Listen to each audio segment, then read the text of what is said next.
Más de 100 personas fallecidas y 4.000 heridas dejó una potente explosión que sacudió Beirut, la capital del Líbano, este martes. Por este motivo, el Consejo Supremo de Defensa libanés decretó a Beirut como zona de desastre. La entrevista a la carta, en diálogo directo con los protagonistas de los hechos. Nos acompaña a esta hora el analista internacional Jorge Ortiz. Jorge, ¿cómo está? Siempre es un gusto conversar con usted. Muy buenas tardes. Un gusto, Gisela. Muchas gracias por la invitación. Jorge, un cargamento de nitrato de amonio de 2.750 toneladas sin custodiar en el puerto de la ciudad habría sido la causa de esta tremenda explosión. Según los expertos, esta explosión es comparable con la detonación de una pequeña bomba atómica. Incluso produjo un sismo de 3.3 grados de magnitud que dejó daños catastróficos en el puerto y en la ciudad. Además, los hospitales de Beirut están colapsados también por los enfermos de coronavirus. Muchas naciones han expresado ya, Jorge, su solidaridad con el Líbano. Sin embargo, ¿cuál es la real situación de las relaciones internacionales que mantiene este país justamente en el Medio Oriente? Gracias. Bueno, el Líbano está al borde del colapso y no solamente por la pandemia y mucho menos por la explosión de ayer.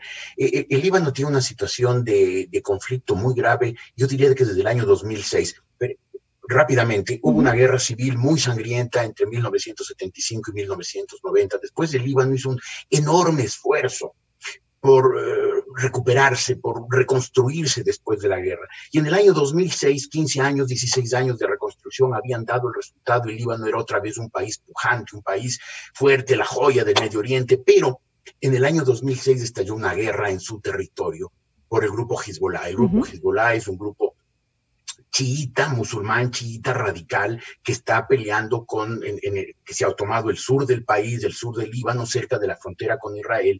Y en el 2006 hubo una guerra entre Israel y las milicias del grupo Hezbollah. Y otra vez el Líbano se devastó. Desde entonces, desde el año 2006, 14 años, ese país no ha logrado recuperarse. Tiene una situación verdaderamente catastrófica, tiene un corralito porque la libra libanesa se cayó, entonces la gente se lanzó a retirar dólares de sus cuentas, retuvieron los dólares, hay un corralito, generado más pobreza, hay escasez de prácticamente todo. El Líbano tiene que adquirir actualmente el 80% de sus medicinas, de sus alimentos, de sus combustibles. Es decir, la situación es de desastre. Obviamente, cuando llegó la pandemia, pues todo se terminó de ir al diablo. Ya venía acarreando una convulsión social en este país, ¿no? Y esto, con lo que acaba de pasar, esta terrible explosión, pues ahonda esa problemática que, como usted cuenta, pues ya viene desde atrás, desde mucho antes, incluso antes de la pandemia de coronavirus. Ahora, ¿qué países aliados podrían brindar mayor apoyo a Beirut? Lamentablemente, bueno, este momento habrá la asistencia humanitaria, seguramente la Cruz Roja Internacional, la Media Luna Internacional, que es la Cruz Roja de los países del Oriente Medio, de los países musulmanes, seguramente, no sé, el Programa Mundial de Alimentos, habrá donaciones, habrá ayuda a los países más ricos, seguramente Estados Unidos y Francia, pero lamentablemente el Líbano está en una encrucijada que ha hecho que sus relaciones internacionales no sean positivas sino negativas. Primero, como te decía antes, está todo el sur del país ocupada por Hezbollah. Hezbollah es una milicia chiita apoyada básicamente por Irán y ahora también por Rusia. Después está la presencia de Arabia Saudita, que obviamente trata de contrarrestar la presión, la influencia iraní, presionando también. Está Siria. Líbano tiene fronteras solamente con dos países, tiene una costa del Mediterráneo, tiene fronteras con dos países, el uno es Israel y el otro es Siria. Israel está en constante conflicto con el Líbano por la presencia de Hezbollah y Siria pues apoya, aupa también a Hezbollah, y entonces también la presencia de Siria es un problema. Y por último, Francia y los Estados Unidos que antes eran de alguna manera los países sobre los cuales se apoyaba Líbano para sus relaciones internacionales, hoy son dos países que han cortado su ayuda o que la tienen muy disminuida precisamente para tratar de asfixiar a Hezbollah y que el Líbano recupere de alguna manera la independencia que ha perdido cuando Hezbollah ocupó gran parte del país y Siria lo mantiene constantemente bajo presión. Es decir, no tiene aliados este momento y tiene más bien países que lo presionan negativamente.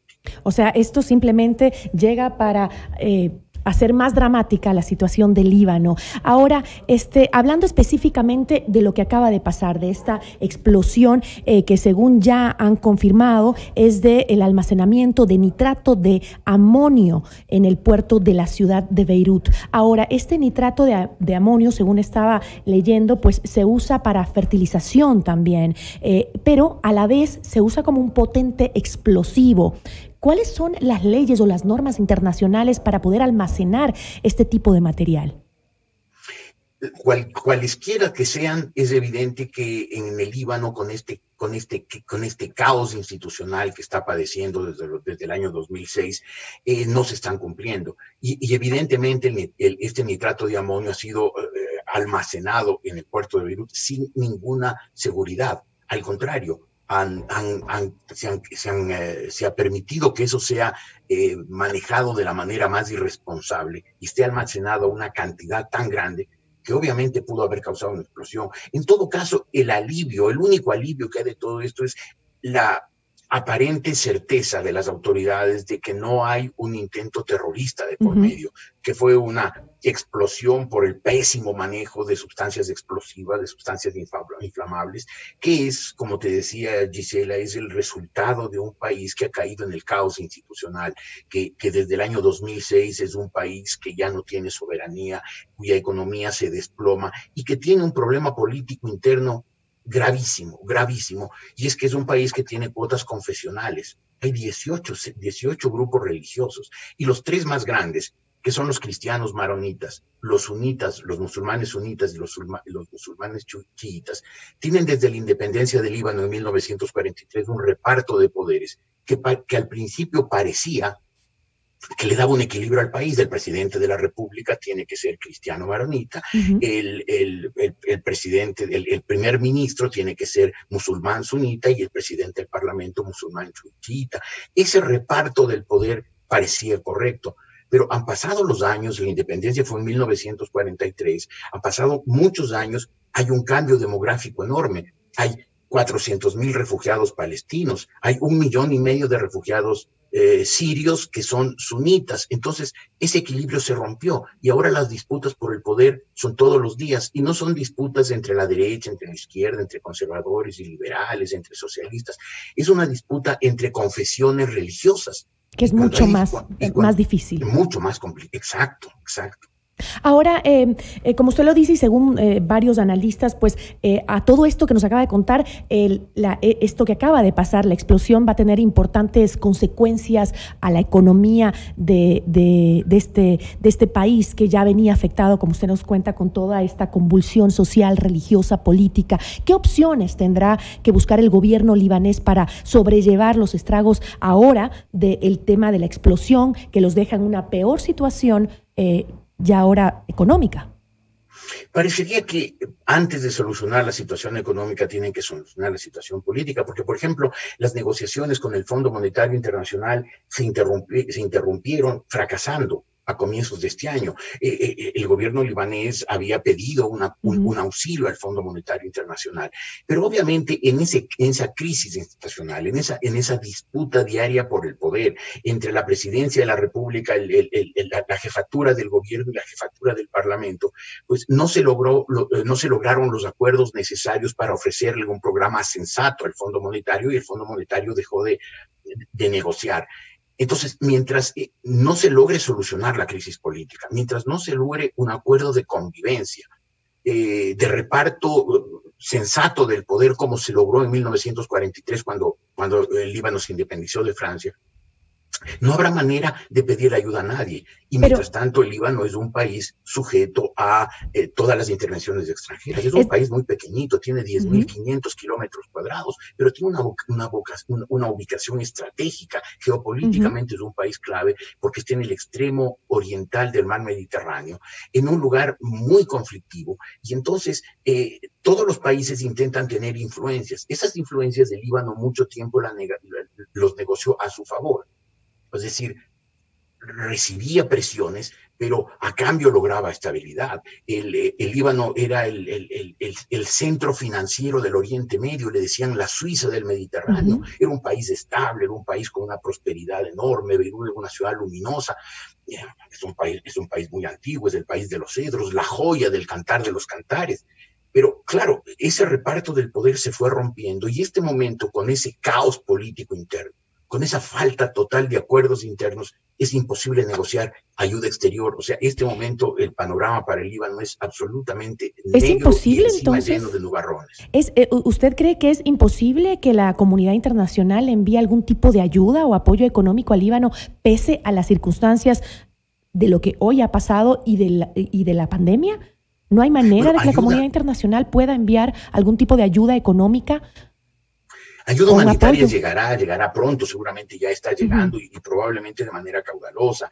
Llegará Médicos Sin Fronteras, llegará apoyo de los países ricos, apoyo en alimentos, en medicinas, en carpas, en frazadas. pero eso es para Pero paliar lo que hoy están viviendo tras de esta tremenda explosión. claro, es solucionar la crisis humanitaria Ujú, inminente, la actual, la que ya ocurrió. Pero la situación económica de un país que depende en un 80% de exportaciones, que tiene sobre 6 millones, menos de 6 millones y medio de habitantes, tiene 700,000 desempleados, es decir, esto debe ser algo más de la tercera parte de su fuerza de trabajo está desocupada, está sin trabajo y sin posibilidad de conseguir trabajo. La libra libanesa se desploma cada día, la economía libanesa dolarizada, pero los bancos reteniendo los dólares para que no haya más fuga de capitales y encima unas oligarquías de los tres grandes grupos confesionales que son absolutamente despiadadas, que con unos niveles de corrupción absolutamente estrambóticos. O sea, la corrupción de lo que ha ocurrido en Líbano en los últimos años ha rebasado cualquier límite. Entonces, en esas condiciones es muy difícil solucionar a largo plazo, por lo menos a mediano plazo, la crisis. Habrá ayuda inmediata, Ahora, medicinas, medicamentos, ujú. pero el problema de fondo se mantendrá. Ahora, con ese panorama que nos acaba de mostrar de lo que sucede, ¿se podría producir un éxodo de ciudadanos libaneses como se ha visto en varios países de Medio Oriente con situaciones similares? Claro que ahora el tema de la pandemia reduce esas posibilidades, pero podría darse, según lo que usted dice, con una situación tan grave que está atravesando y ahora con la cantidad de muertos y la situación que dejó por la explosión. No se ve hacia dónde.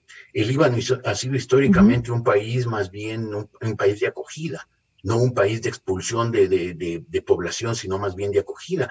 Como te decía hace un instante, este momento hay 1,5 millones de refugiados de la guerra civil siria que ya cumplió 10 años y hay 400,000 palestinos. Es decir, es un país que normalmente ha recibido gente. La gente que hoy quiera emigrar del Líbano, ¿a dónde se va a ir? El destino lógico sería la metrópoli libanesa, que era Francia. Pero este momento, con la situación económica del mundo, con la pandemia, las fronteras han vuelto a levantarse. Hemos vuelto a la Edad Media en que las ciudades se fortificaban, levantaban paredes. Algo así está pasando. Hoy las fronteras se han vuelto a cerrar y no veo hacia dónde puede emigrar la población libanesa. A lo mejor van a tener que adoptar decisiones drásticas, dramáticas, terribles, como dar un plazo para que los palestinos y los sirios abandonen el país, lo cual sería un acto absolutamente despiadado porque sería enviarlos a su país, a Siria, que está en guerra civil, o en el caso de los palestinos, enviarlos al mar porque no tienen ni siquiera un país todavía. Entonces, no se ve dónde se pueda ir la gente del Líbano y por eso es una olla de presión en que cada día hay más presión y que no hay una válvula de escape. Una razón por la cual la comunidad internacional tiene que actuar. justamente. Sí, debería actuar, pero no se ve que se pueda hacer, ¿no? Es decir, lo lógico sería que el Líbano pueda lograr un acuerdo interior para presentarle al Fondo Monetario Internacional y en general a los organismos multinacionales de crédito un programa sensato de recuperación económica, de manera que los organismos internacionales puedan dar los préstamos a largo plazo en condiciones blandas, como son las condiciones, como son los requisitos de esos organismos multilaterales de crédito, para que el Líbano pueda solucionar su actividad, pueda reimpulsar su actividad. El turismo fue siempre una fuente muy importante, tiene 250 kilómetros de costa al Mediterráneo, es un lugar muy atractivo en ese sentido, pero mientras no hay un acuerdo interior, mientras no puedan ponerse de acuerdo para presentar a los organismos multilaterales de crédito un plan sensato de recuperación económica, como el que se aplicó de 1990 a 2006, y mientras Hezbollah y los radicales musulmanes que están operando armados en su territorio, hostigando desde ahí a Israel, mientras no salgan, o mientras no sean desarmados, o mientras no sean controlados, mientras la presión de Siria no deje de ser constante, y hoy Siria impulsada por Irán y por Rusia, pues no se ve cómo ese país pueda lograr una recuperación duradera y vuelva a ser eso, la joya del cantar de los cantares, como decía la Biblia. Gracias, Jorge, por esta explicación tan clara de lo que está sucediendo en el Líbano y luego de esta explosión y lo que la crisis que vive ese país, no de ahora, sino desde hace muchos años, como nos explicó. Agradecemos muchísimo a Jorge Ortiz, analista político internacional, por habernos acompañado. Gracias, Gisela, muy amable. Un fuerte abrazo, muchísimas gracias, Jorge. Una buena tarde. Esto es Notimundo La Carta, siempre bien informados.